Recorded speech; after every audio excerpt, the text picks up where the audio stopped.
Hey, stronger against him. Go strong, take the ball, dunk him inside.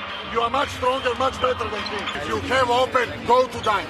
If not, continue pass to come on some easy layup. What are you doing? Why you are going on the baseline all the time, Fine? All the time on the baseline. That shot from 3-point shot. Turnovers in offense. Many turnovers. We have to start to play defense again.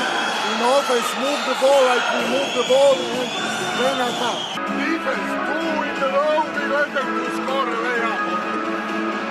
2 in a row. We have to be now more determinated in the defense. Tenemos que parar balón.